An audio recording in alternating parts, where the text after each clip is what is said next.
Hello everyone, good morning. তারপর বলো কেমন আছো তোমরা? নিশ্চয়ই খুব খুব ভালো আছো আর ভালো থাকবে, সঙ্গে আমিও ভালো আছি। আর এই মুহূর্তে এটা হলো দুর্গাপুর। তো সকাল থেকে শুরু করলাম আজকের ব্লগটা, আর অবশ্যই তোমাদের সঙ্গে নিয়ে। এখন আমরা রেডি হয়ে গেছি, আজকে একটা অনুষ্ঠান আছে আর সেটা হলো রিসেপশন। তো এইদিকে দিয়াও রেডি, এই যে দিয়া রেডি হয়ে গেছে। আর সবার আগে দিদি রেডি হচ্ছে, তো দিদি বেরিয়ে গেছে। এটা হচ্ছে দিদির মেজদা বাড়ি, দিদি গেছে বড়দা বাড়িতে। আর আমরা মেজদা বাড়িতেই রাত্রেবেলা থেকেছি, খুব আরামে ঘুমিয়েছি। আশা করি আগের ব্লগটিতে তোমরা দেখেছো। আর এখন আমরা বেরোবো, বড়দা বাড়িতে যাব। ওখানেই আমাদের বৌমা রয়েছে, মানে নতুন বউ রয়েছে, আমার বৌমা হয়, নতুন বউ রয়েছে। নতুন বৌমাকেও আগের ব্লগে দেখিয়ে দিয়েছি। আর আজকে তো একদম সেজে গুজে লক্ষ্মী প্রতিমাকে তোমাদের দেখাবো। তো সঙ্গে তোমরা থাকো। এখন আমরা বড়দা বাড়িতে যাচ্ছি, আদি, আমি আর দিয়া। তো আমরা এখন হেঁটে হেঁটে যাচ্ছি, দেখো একদম একদম পুরো সেজে গুজে হেঁটে বড়দা বাড়ি যাচ্ছি। আর এই যে আদি, এটা গঙ্গা না, ওটা একটা ক্যানেল। হ্যাঁ, আমরা ক্যানেল দেখছি, তোমাদেরকেও দেখিয়ে দিই। এটা হচ্ছে কোনো ফ্যাক্টরির যে ওয়েস্টেজ ওয়াটারটা সেটাই যাচ্ছে। আর এটা গিয়ে কোথায়, নদীতেই মিশবে দিয়া? এটা আবার দামোদর নদীতে গিয়েই মিশবে। আর এই জলটা খুব খাট। এই যে দিদি আবার বড়দা বাড়ি থেকে এইদিকে আসছে, কোথায় যাচ্ছে জানি না, তবে আমাদের দিকেই আসছে। আমি ভিডিওটা করে নিই। এই যে আমার নায়িকা দিদি চলে এসছে, সবাই দেখো বন্ধুরা। এই তো দারুণ লাগছে দিদিকে। হ্যাঁ, হেভি লাগছে। ওদের ডেকে নিয়ে আসি, ওই বাগানে একটু তুলে। এই যে দিদির একটা রিলেটিভ বাড়ি ঢুকেছি, দিদির হচ্ছে জেঠু বাড়ি, তাই তো? ছেলে, আচ্ছা, বড়দির জেঠুর ছেলে বাড়ি। আর এখানে এত সুন্দর গোলাপ গাছ চাষ করেছে, মানে লাগিয়েছে, আর না দেখিয়ে পারলাম না। অদ্ভুত অদ্ভুত গাছ লাগানোকেই চাষ বলে। খুব সুন্দর ফুল এখানে। ওয়াও,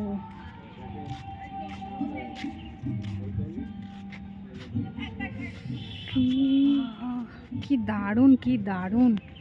উফ, এখানে হনুমানের উৎপাত নেই বোধহয়।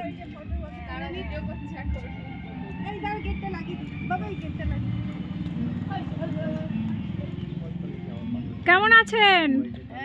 ভালো। এই যে দাদু, আরো বাগান আছে। আর এখানে চন্দ্রমল্লিকা লাগিয়েছে, অদ্ভুত সব কালার। উফ, কি দারুণ দারুণ, মানে কোনো নার্সারি থেকে কমে যাচ্ছে না। নার্সারিতেও এত কালেকশন আছে কিনা আমার বলার ব্যাপার।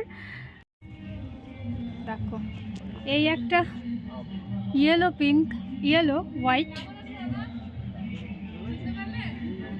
দারুণ সব গাছ। এত বড় গোলাপ ওয়েস্ট বেঙ্গলে খুব কমই দেখা যায়, একদম কাশ্মীরের মতো আর কি। তবে যে ভ্যারাইটিস এখানে লাগানো হয়েছে, খুব উন্নত মানের বীজ, চারা।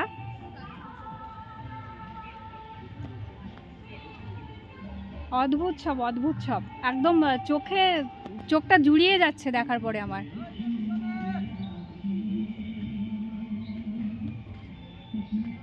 ওফ, কি দারুণ, কি দারুণ। আমি তাই বলছি, নার্সারিতেও এত ভালো আছে কিনা সন্দেহ, নার্সারিতেও এত ভালো গাছ করতে পারবে কিনা।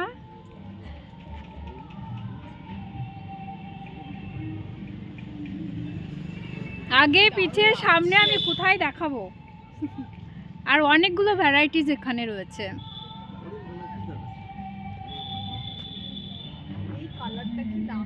তো দাদাবাড়ি থেকে গোলাপ গাছ দেখানোর পরে চলে এলাম প্যান্ডেলে।